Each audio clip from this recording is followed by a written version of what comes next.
We're about to be, and I think we're live right now. I think we are. I'm alive. Are you? It's exciting. Hey, well, hello, Noon Live folks. It's really good to see all of you. Again, I'm here. It's Wednesday, Wellness Wednesday, and you know it's Wellness Wednesday because the lovely Pam Newton is right here and looking Christmassy. I am. Kind of got a whole red thing going on. I got it all going on. Well, yeah, you do. But it's fun to be here together. We're going to start with the Serenity Prayer, the long version from my mom mostly, but because it's also beautiful. We're going to talk about compassion fatigue. We're going to talk about the Christmas conversation. How do you even work out with your family how to have Christmas this year? And just about anything that comes to our mind in between all of that for a little while. And we're really glad that you're here or watching later or listening as you go on your walk or jog, whatever it might be. But we really hope in these places to give you tools so that you and I, all of us really can be more healthy as individuals, but also as a community. So grateful for you to be here. Let's pray together. God, grant me the serenity to accept the things I cannot change, courage to change the things I can, and wisdom to know the difference. Living one day at a time, enjoying one moment at a time, accepting hardships as the pathway to peace, taking, as he did, this sinful world as it is, not as I would have it, trusting that he will make all things right if I surrender to his will, that I may be reasonably happy in this life and supremely happy with him forever in the next. In Jesus' name, amen. Amen. Reinhold Niebuhr, he died. I'm just seeing his dash right here. And 1971 is when Reinhold Niebuhr died. Really? Yeah. And that was a really good year. Yeah. Really good year. Why? Because I was born in that year, along with Starbucks and many other things. Oh, it was a great year. Okay. Yeah, it was a good year. But very excited to be with you, of course.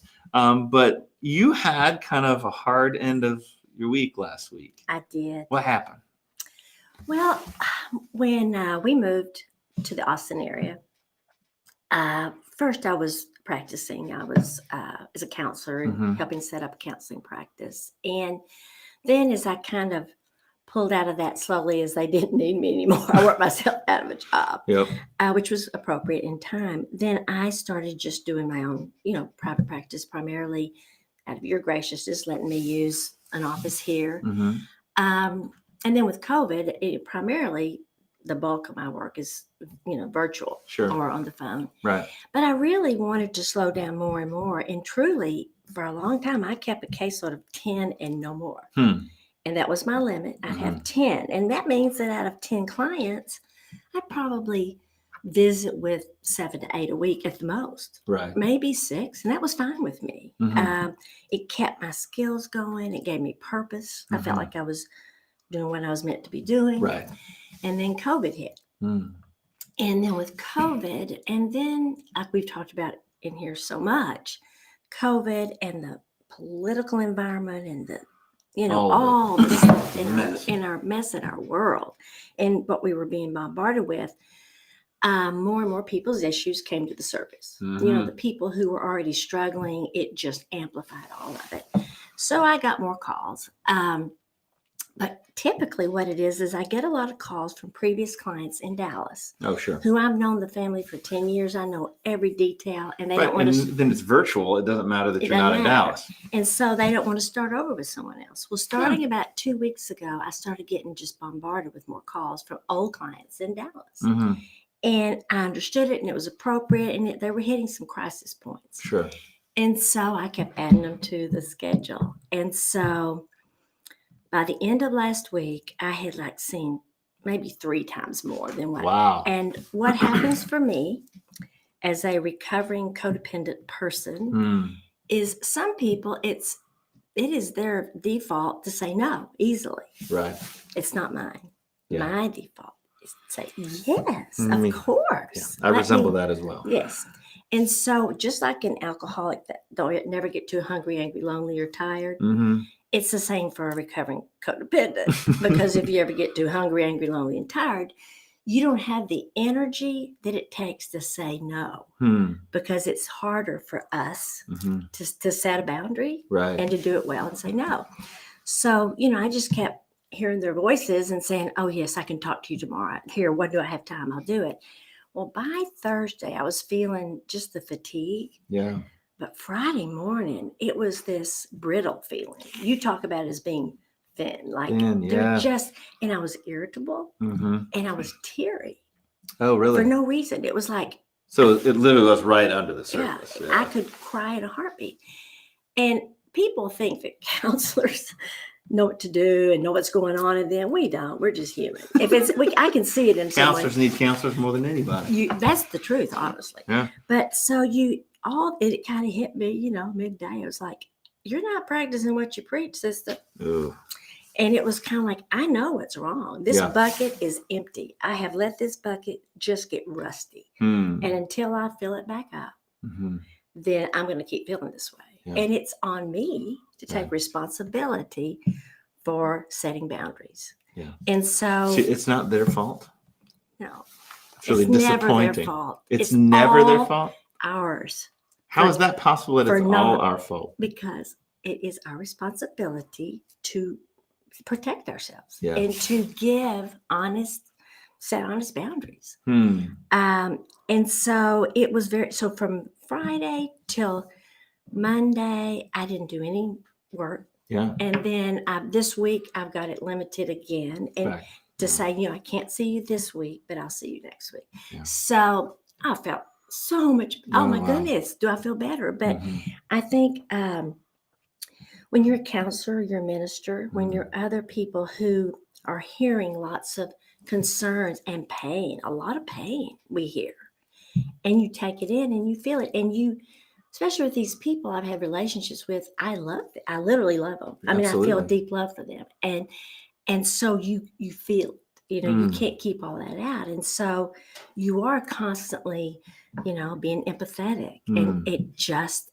but you're not being compassionate with yourself. Right. And so it didn't take long at all. I feel back up. Yep. What fills you back up?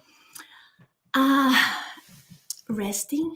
Doing, what really does is being creativity. I'm very creative, and doing something that's creative, whether that's decorating Christmas decorations, if it's, creating something on the computer, if it's being creative. But when I'm like I was Friday, I couldn't create anything. It was just like, whoa. I think the idea of compassion fatigue is really interesting, and you can feel really guilty. Because if you're a counselor or a pastor or a nonprofit, or you're a mom, and all of a sudden this person that you love is in front of you and they're hurt, and your real honest feeling inside is, I'm not really sure I have the bandwidth for this. Yes. You got to dig it and give it. Yeah. In my opinion. Yeah, you do. And then try to figure out how to not.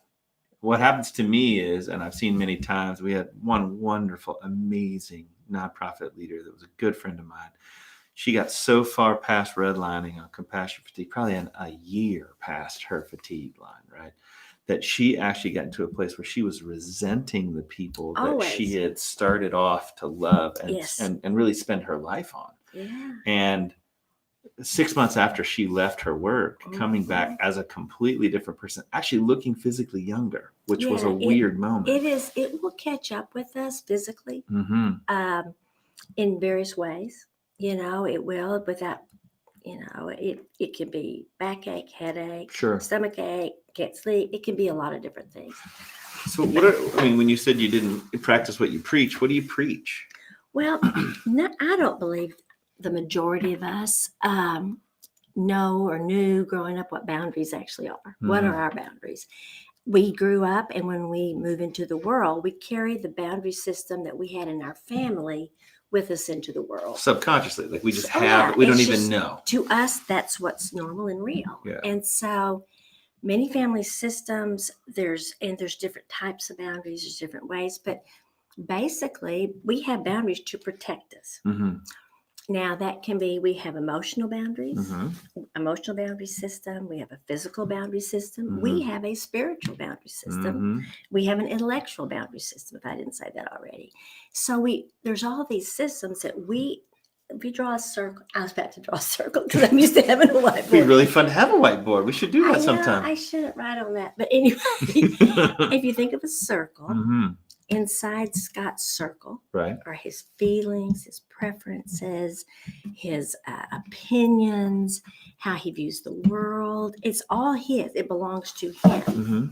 And then in most family systems, like that circle, this circle's right on top of it. Yeah. In my case with my mom, we were very enmeshed. Mm-hmm. So I literally didn't know where I stopped and she started. Oh, wow. So, I'm here was my circle. Well, mom's circle was right here. Mm-hmm. In my system, daddy's circle was kind of there. But, if you grow up and you believe, you have to believe exactly like your family, or you will be rejected, which for kids feels like abandoned. A lot of times we don't have the right to our own feelings. Mm-hmm. We don't have the right, and we certainly don't know how to express that.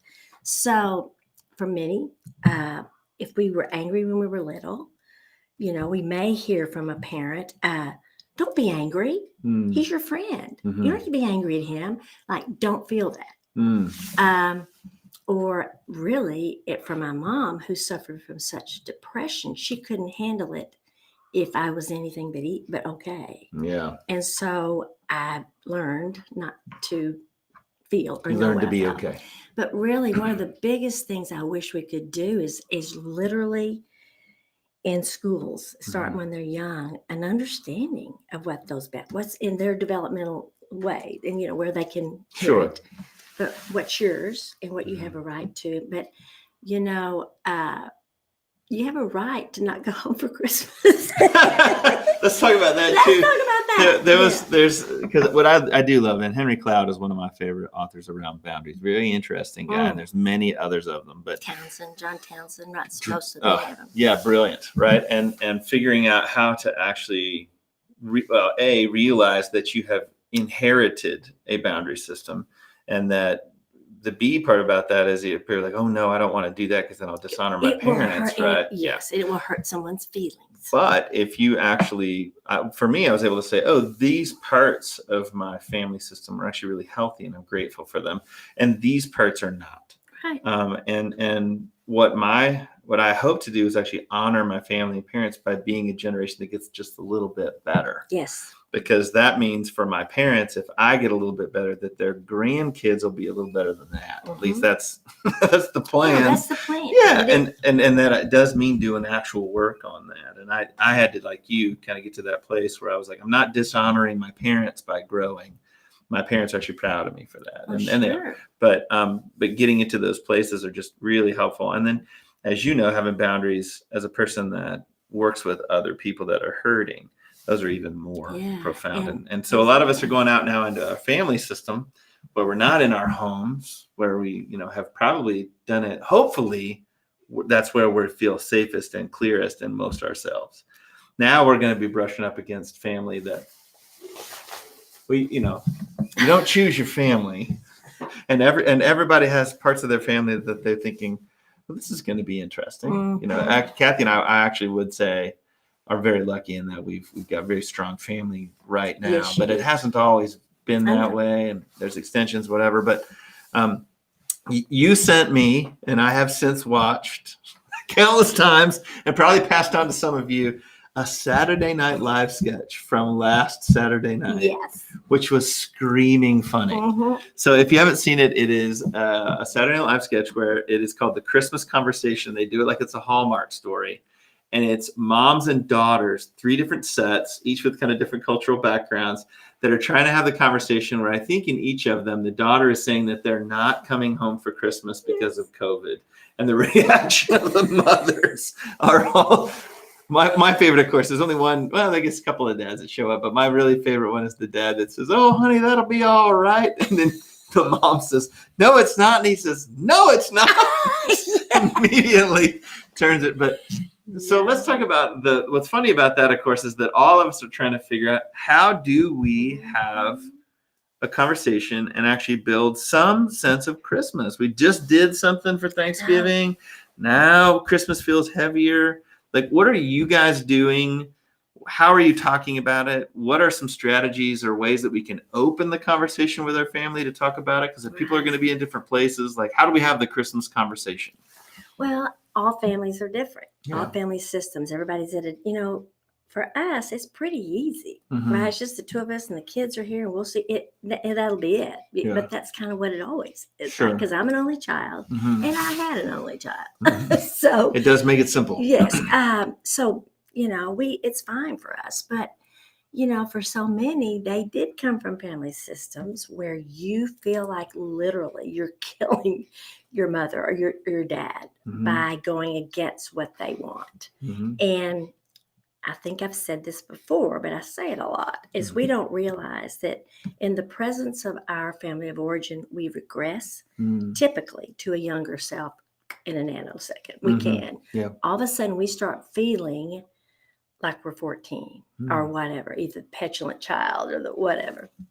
And we really don't know we go there, but we start feeling all that. And then when you're around siblings, I don't know if you've noticed it, but like when you and your sister and everybody, sometimes if you'll step back and look, you're interacting like you did when you were maybe in your teens or something else, or you're having reactions to conversations, and not as adult Scott, but as younger Scott. Yep. And so you have all that going on. But what you're speaking about is it's not guilt you're talking about, it's shame. What's the difference between guilt and shame? It's a big difference. Okay. Because guilt is when we made a mistake, and shame is when we think we are a mistake. I think you should, if you don't mind, literally saying that again. That's so helpful. And it's so important for us to know is that, the majority of my clients, when they just say, I feel so guilty, I'm able to say, let's talk about that, and it's usually shame.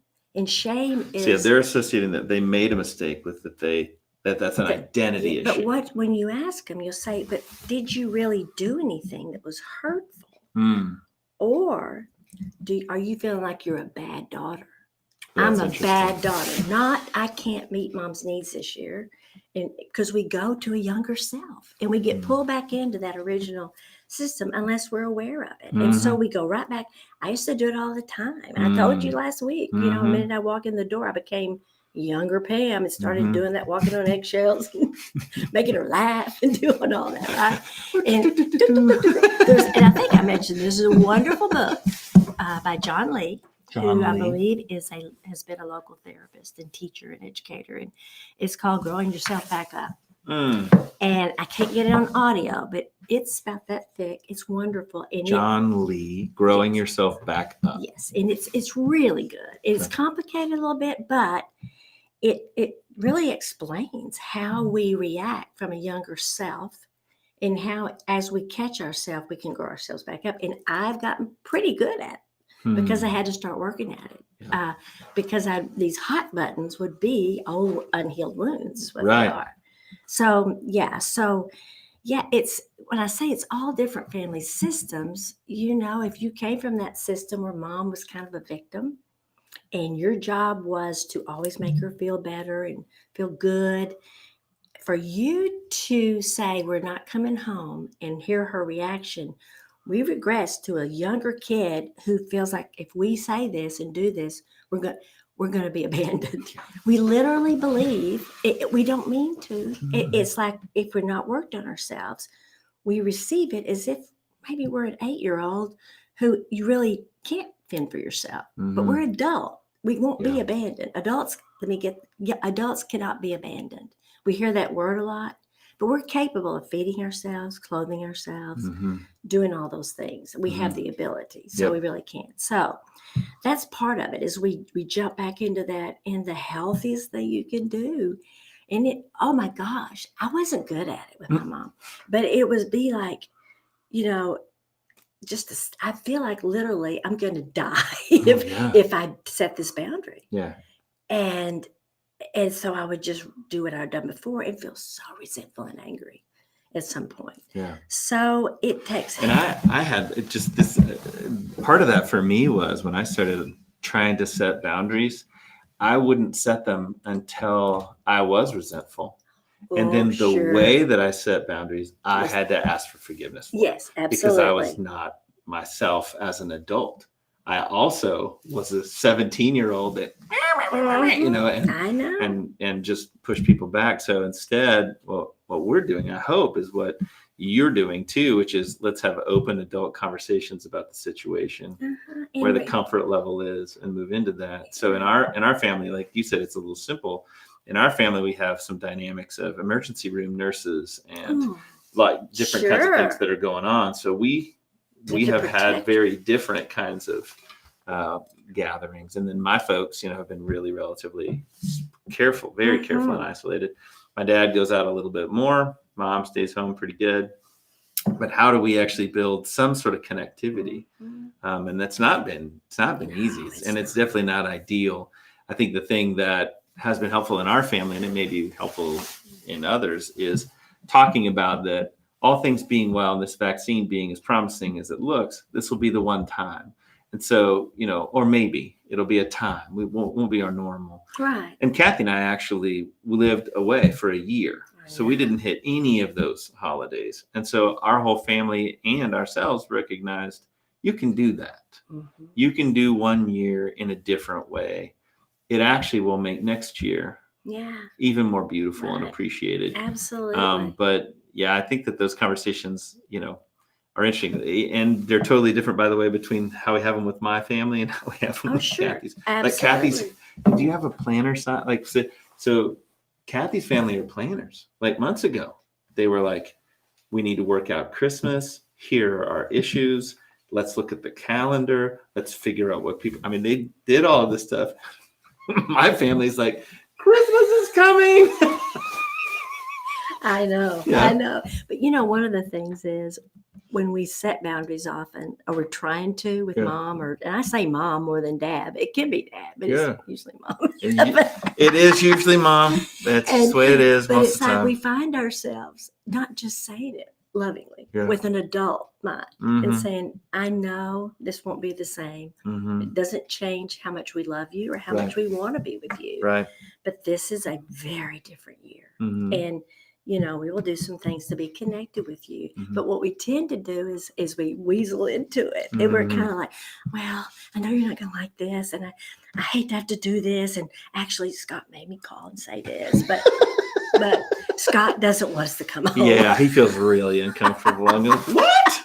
Throw you under the bus. Oh, right under both wheels. It's hard to learn this. And you know what? A lot of us learned it very late. And I tell my clients every day, I can tell you how to set boundaries. I can tell you what are the right boundaries. I cannot promise you I can do that every time at all. Right. But I know what's healthy. And I'm better than I've ever been. Yeah. But I still need to work all the time and get a little bit better with those boundaries. Because if you are a people pleaser, typically you don't set boundaries because you want everybody to like you. Yes. And if you're a caretaker, not a caregiver. Right. And you get validation. Okay, wait. Hold on. Wait, what's the difference between a caretaker and a caregiver? Well, this is tough. A caretaker is what a therapist that I had when I was younger said, Pam, caretaking is never benevolent. And I was so offended. And what she meant by that is, and I couldn't agree with her more today, caretaking is so we feel better. It's not about helping this other person. Taking over and doing stuff for, let's say, a child, because we don't want them to have to worry, to feel bad at all, then we don't set a boundary. When Jeremy was in the second grade, he left his lunch 2 or 3 days in a row. What did Mama do? She ran it up there. This Mama, 2 days. And finally the teacher said, Pam, he'll keep doing this every day until you just let him not have his sack lunch. We won't let him go hungry. But that's the example. Is this mom of, it's like I'm a bad mother. Not I'm making a mistake. Back to the shame stuff. I'm a bad mother. If he made a mistake and I'm going to own it. Yeah. So I better take this. If I don't, my son would eat and I'm a bad mother. But it's more than that. It's a million examples I can give you of, I'm going to do this for you because it alleviates my anxiety. Yeah. So many times, especially working with so many mothers and fathers of drug addicts and alcoholics, they will feel better if their child, doesn't have to go without something, even though they have stolen stuff out of the house and sold it to buy drugs. Yep. And we do this as the church too. Do we? Yep. We do a lot of things for other people so that we feel better. Speak it. But not. Oh, there was a woman. Her name was. She called herself the very worst missionary. Oh, and she would write these blogs and talk about how in Costa Rica the churches come through and paint people's homes. Mm-hmm. And some of these people that had their homes painted like 5 times, and they were like, "Oh, here come the Americans painting our houses, but we're happy that they're here for the supplies, so we'll let them paint our house." Yes. And so Yeah. how much do we do for us? Well, And how much so what's the difference? So what is a caregiver? If a caretaker is actually self-focused. Caregiving is other focused. It is, first of all, it's asking the person what they need. Yeah. And not assuming you know what they need when they haven't voiced it. And I have a very personal thing that happened this week about that. Mm-hmm. Is I have some friends who are going through a lot. Mm-hmm. And one of them mentioned to me that they just weren't going to decorate for Christmas this year because it was too much. They weren't feeling festive. Mm-hmm. And happy and celebratory, sure. Which made perfect sense. Yep. Well, you know what I was thinking? I'm gonna go decorate the house. And so I had the sense to call another friend, mutual friends, and say, I really don't want them to not have Christmas. So I'm making all these assumptions. And one of them, she said, Pam, they may not want that. Yeah. She said, I understand. Christmas is hard for me. Mm-hmm. She said, I'm single. It's a hard time of year. And so is Thanksgiving. And she said, I didn't decorate last year. So for some people, it just makes them feel worse. Yeah. And she said, so don't assume, offer and do whatever. And so, yeah, it was a good lesson. I'm guessing that I know what they need, but it's really about me. You want me to feel good about myself because I can feel less shame that I'm not being a good friend by not being more attentive and taking care of it. Yep. Not giving care. And it's two very different things. Taking care versus giving care. That's an interesting way to think about it. It is. It's very much so. And it's funny because I was talking to Matt Peacock. I don't know if you know him, but he runs Partners in Hope. And I was talking to him yesterday, and he was saying they had a bunch of groups that are doing some work right now. And he had talked to one of the leaders who said, "Oh, we're going to do this week," and he had a big plan. And he got nervous all of a sudden because he said, "Well, do they know you're coming?" Exactly. It's it. Is this something that they would like, or is it something that you think they should have? Like it's exactly. He's seen that insight, right, for all that world. In this case, it was a total win because he said, "Oh yes, I've been spending time with him for weeks. Good. Last week we planned this. This is what he feels like is needed and the priorities, and so it's all laid out. Just it's caregiving." Yeah. But he was, as a leader, had been burned so many times because what happens is people that do have need, they feel a little humiliated. They do. And kind of like their power is removed even more. More so. When somebody comes in and just tells them what they need, because then they just feel like they're really incompetent. And it's brutal. It's not being respectful, which sounds, again, if you're, a good caretaker. Yeah. And I grew up, my mom was she was an RN, she was a total caretaker. I grew up, and really for me, usually when we're caretakers, we took care of one of our parents or both in one way or another. In my case, I took care of my mom's feelings. Mm-hmm. It really literally felt like that it was my job to make her happy. And in her case, who was suicidal often, I literally felt like I was responsible for her life if I did not take care of her feelings. My goodness. So we all grow up with a narrative of who we are that's actually formed by the time we're about 5 or 6. That early? Before our brain, gets myelinated and all that business. But yeah, and we all have different narratives that we see ourselves. Now, we're able to change those, but if they're deeply embedded and they're a part of us, and often those messages are, I'm not enough. I will never measure up. I don't have a voice. You don't see me and you don't hear me. Mine was, if I don't take care of your feelings, then you will abandon me. And in your abandonment, you will literally die. And it's a strong message. So yes, I want to take care of people's feelings. I want them to feel better. I don't want them, but it's about me feeling better, which sounds crazy. But that's again, a really normal driver. But there's also, it is. And we took care maybe in other ways. Maybe we physically took care of a chronically ill younger sibling, a chronically ill parent. Maybe we took care, if you're an adult child of an alcoholic, you took care of a family member that was alcoholic in one way or another. I can't hear that phrase anymore the same way. Every time you say took care, I feel like that the person is taking something instead of giving. And that's such a powerful. It's so hard. It's a crazy concept. And when you say that about churches, I see it I see it big. And I remember I used to work with the homeless population. And they would get frustrated, the people that ran the places, the shelters and all, because they would get just overburdened with so many donations at Christmas. There would be more, but they said, I just wish they'd do it all year long because we need it all year long. But for some of them, yes, they were doing, really, people do that because they think this is the right thing to do. And it's a good modeling for their children, and it is.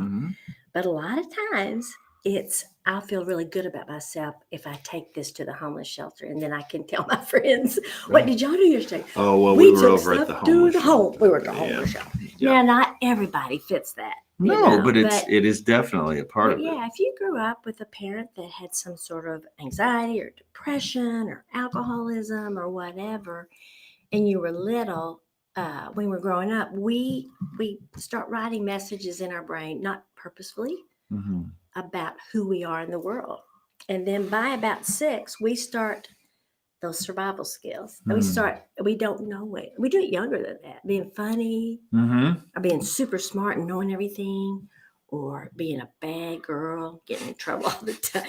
Whatever's good. Never know what I'm going to do. And that's all fine and good till you get to be a grown up or even a teenager. And then those survival skills don't work anymore in relationships at all. Yeah.